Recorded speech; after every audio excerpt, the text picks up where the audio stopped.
Hey, Mike Simmons here. We're going to talk about the BIOS downgrade. You might say, well, why do you want to downgrade? Well, hello darkness, my old friend, the BitLocker recovery. We were having system issues with the 1.16, so here's how you roll back to 1.15.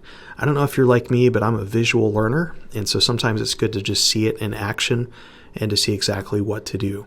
So, all right, what we want to do first is get logged into the machine after you enter the BitLocker recovery. Locate your tech tools. Hopefully it's linked up with your OneDrive. And then we're going to in the HP UEFI Diag tool folder. And the Diag tool is pretty cool. If you ever want to diagnose a ton of hardware issues, you can do that at a later time. But today we're going to run the 1.15, the HP BIOS U82_01_115. All right, once you get that pulled up, we're going to hit next, accept the terms of condition. Go ahead and hit next again. Now this laptop, I did not want to break it with the BitLocker recovery, but you're going to hit update, hit OK.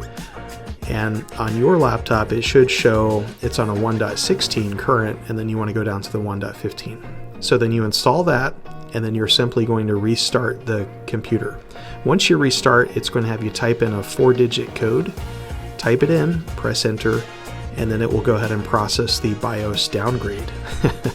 I like how it had you type in a code just to say, are you sure you want to roll back? Now, the problem we run into is these may be susceptible to upgrade if we don't disable something. So what you want to do is go ahead and power up your machine.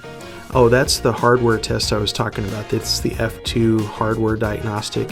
If you're ever interested in the UEFI test, that's how you get to it, F2. But for this example, we want to do F10. So as you power it up, do F10, and then that's going to get us into the basically the setup menu for the machine. And so as it's powering up, you spam that F10 button, and we just wait and we're patient. F10, F10.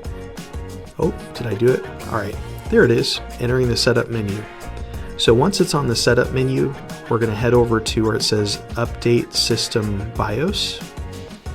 Scroll on down, and then see where it says Allow BIOS Native OS Firmware Update Service. Okay, we're going to uncheck that box, head on back, and then we're going to save the changes and exit. That's the magic right there. Save it and exit, and then you're good to go. Hopefully you've enjoyed this tutorial. If you head over to my YouTube page, make sure you subscribe if you find these videos helpful. Thanks again for watching. Have a great day.